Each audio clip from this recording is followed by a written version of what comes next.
Hello everyone, welcome back to my channel Korean natak. शुरुआत करते हैं एपिसोड 4 के पार्ट 3 से। अगर आपने इससे पहले के एपिसोड नहीं देखे, लिंक आपको डिस्क्रिप्शन बॉक्स में मिल जाएगा, आप वहां पर जाकर देख सकते हैं। सीन की शुरुआत होती है, हाईजंग को दिखाया जाता है। हाईजंग अपने रूम में आती है और डॉक्टर्स वाला रूम जो होता है उसमें आती है। वहां आकर हाईजंग कंप्यूटर में एक फ़ाइल चेक करने लगती है। तो उस फाइल पर लिखा आता है कि आप इस फाइल को चेक नहीं कर सकते, आपके पास उतनी ज़्यादा पावर या अथॉरिटी नहीं है। तभी जूनियर डॉक्टर वहाँ पे आते हैं और वो हाईजंग से कहते हैं कि आप आज अपने राउंड पर नहीं जाएंगी क्या। हाईजंग कहती है कि हम क्या सभी पेशेंट की फ़ाइल नहीं देख सकते, मैं अपने पुराने हॉस्पिटल में देख सकती थी। तभी जूनियर डॉक्टर कहते हैं कि अगर बात वीआईपी पेशेंट की हो या फेमस पेशेंट की हो ना, तो हम उनकी फ़ाइल नहीं देख सकते। तभी हाईजंग अपनी चेयर से खड़ी हो जाती। जूनियर डॉक्टर कहते हैं कि आप किसकी फ़ाइल ढूंढना चाह रही हैं। तभी हाईजंग कहती है अपनी दादी की। तो जूनियर डॉक्टर कहते हैं कि किस लिए। तो हाईजंग कहती है कि मैं अपनी दादी इनकी फ़ाइल कहाँ से देख सकती हूँ। जूनियर डॉक्टर कहते हैं कि आप इसके बारे में प्रशासनिक ऑफिस में जाकर मालूम कर सकती हैं। और ये सुनकर हाईजंग वहाँ से चली जाती है। जूनियर डॉक्टर कहते हैं कि यहाँ पे कुछ ना कुछ तो बात है, उनकी दादी की क्या बात है। हाँ, वे हाईजंग को दिखाया जाता है, वो प्रशासनिक ऑफिस से बाहर आ रही होती है। वो सोच रही होती है, जो उन ऑफिसर ने कहा होता है उन्हें कि आप उनकी फ़ाइल कैंग माल्स उनकी फ़ाइल नहीं देख सकती, यानी हाईजंग की दादी की, कि आप उनकी फ़ाइल नहीं मिलेगी आपको। उनकी काफ़ी ज़्यादा सिक्योरिटी हाई है, अगर आप रिक्वेस्ट करें ना तभी शायद आपको मिलना मुश्किल हो तब भी। तभी हाईजंग देखती है डॉक्टर जिन सामने से आ रहे होते हैं, जो कि अब डायरेक्टर बन चुके होते हैं। और हाईजंग उन्हें देखकर झुककर विश करती है। तभी डॉक्टर जिन आगे बढ़ जाते हैं और वो थोड़ा पीछे देखते हैं हाईजंग को और हाईजंग की तरफ वापस आते हैं। हाईजंग के पास आकर वो कहते हैं कि तुम्हारे कोट का कॉलर ना फोल्ड हुआ हुआ है, उसकी तरफ हाथ बढ़ाते हैं। तभी डॉक्टर जिन कहते हैं कि मैंने सुना है आजकल आप अगर ऐसे करते हैं ना तो आपको सेक्सुअली हरेसमेंट का केस कर दिया जाता है।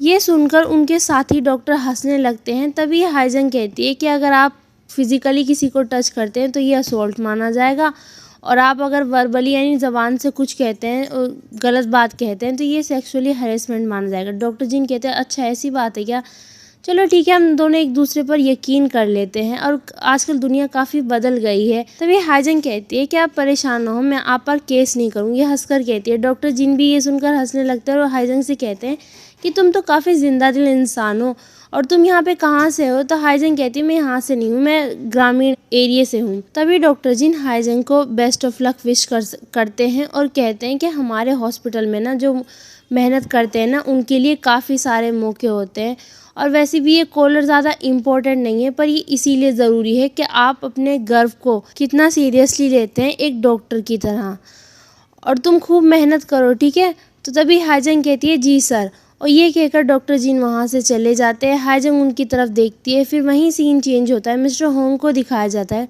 जूनियर डॉक्टर ट्रे पर सामान लेकर जा रहे होते हैं। तभी उनकी टक्कर मिस्टर होंग से हो जाती है। जूनियर डॉक्टर कहते हैं सर आप। तभी डॉक्टर होंग कहते हैं कि तुम तो डॉक्टर हाईजंग के साथ गए थे ना, मेरे पास अभी ज़रा डिपार्टमेंट की कॉन्टैक्ट इन्फॉर्मेशन नहीं है। जूनियर डॉक्टर कहते हैं कि क्या मैं आपको ला कर दूँ।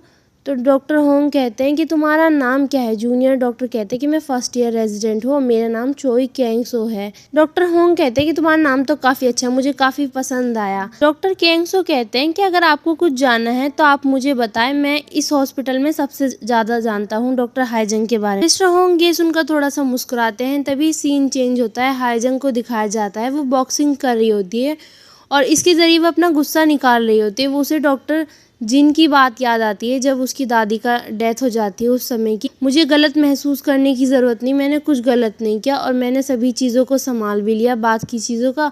और तुम्हें अगर लगता है मैंने कुछ गलत किया है तो तुम सबूत लेकर आओ, मुझे पनिशमेंट तुम्हारे हिसाब से मिलेगी।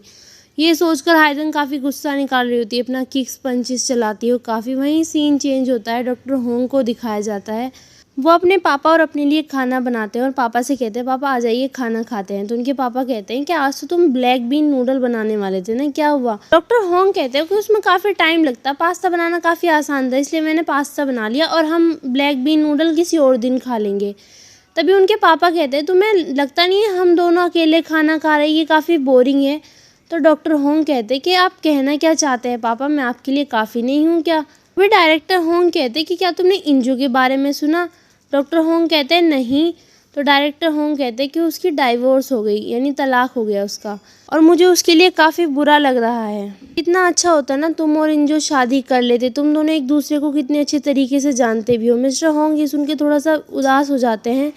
तभी मिस्टर होंग को पुरानी बातें याद आती हैं जब वो इंजो के साथ थे। इंजो कहती है तुम्हारे पास कोई मोरल्स नहीं है, और इंजो कार से उतर जाती है। उस दिन बारिश का दिन होता है।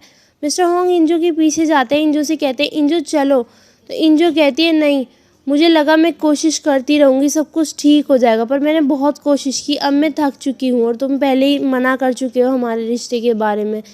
मैं जानती हूँ तुम कहोगे नहीं, पर मैं ये जानती हूँ कि तुम्हारे मन में कौन है। तभी डॉक्टर होंग को दिखाया जाता है फिर से वो मशीन के साथ खेल रहे होते हैं, एक खिलौने निकालने की मशीन होती है। फिर तभी वो हाईजंग को कॉल करते हैं। तभी सीन चेंज होता है, हाईजंग को रिंग में दिखाया जाता है, वो पानी पी रही होती है। तभी मिस्टर होंग वहाँ पे आते हैं और कहते हैं मैंने सुना है तुम लोगों को अभी भी मारती हो, और मुझे कैंग सो ने सब कुछ बता दिया है। तो हाईजंग कहती है क्या आप मुझसे क्यों मिलना चाहते थे? तो मिस्टर होंग कहते हैं मुझे काफ़ी चीज़ें परेशान कर रही थी, तो मैंने सोचा तुमसे एक बार वो सब चीज़ें क्लियर कर लेता हूँ। और तुम हमेशा ये क्यों कहती हो कि मैंने शादी कर ली? तो हाईजंग कहती है मैं समझी नहीं, आपने शादी कर ली ना? तो मिस्टर होंग कहते हैं तुम काफ़ी बदल गई हो, तुम लोगों की बातें क्यों सुनती हो? तुम्हें मुझसे मालूम करना चाहिए था, मैंने अभी तक शादी नहीं की है। तो हाईजंग कहती है अच्छी बात है, चलिए आपने शादी नहीं की, इसमें क्या हो गया, और अब मैं जा रही हूँ यहाँ से। मिस्टर होंग कहते हैं देखो तो सही तुम्हें। तो तभी मिस्टर होंग हाईजंग की शोल्डर पर हाथ रखते हैं, उसे पकड़ते हैं। तभी हाईजंग मिस्टर होंग को गिराने की कोशिश करती है, पर मिस्टर होंग अपने हाथ से हाईजंग को पकड़ लेते हैं और कहते हैं कि जब तुमने मुझे पहली बार मारा था ना, मैंने तभी फैसला कर लिया था कि अब तुम्हें ना दोबारा मौका नहीं दूंगा मैं अपने आप को मारने का।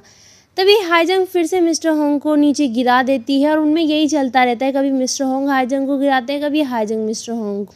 तभी मिस्टर होंग कहते हैं अच्छा चलो ठीक है मैंने हार मान ली। तभी हाईजंग उन्हें छोड़ देती है, पर मिस्टर होंग ना फिर से हाईजंग को गिरा देते हैं और उसके ऊपर आ जाते हैं। तभी हाईजंग सोचती है कि एक अनसुलझा हुआ अतीत ना, चाहे वह प्यार हो या नफरत हो, आपको कभी पीछा नहीं छोड़ता, वो आपके सामने आ ही जाता है। और यहीं पर ये एपिसोड समाप्त होता है। आपको वीडियो पसंद आए सब्सक्राइब लाइक शेयर कमेंट ज़रूर करिएगा, और आपके सपोर्ट के लिए बेहद शुक्रिया। मैं आप सभी के कमेंट्स पढ़ती हूँ, काफ़ी अच्छा लगता है आपके कमेंट्स पढ़ के। तो थैंक यू दोस्तों, अगली बार मिलते हैं नेक्स्ट वीडियो के साथ।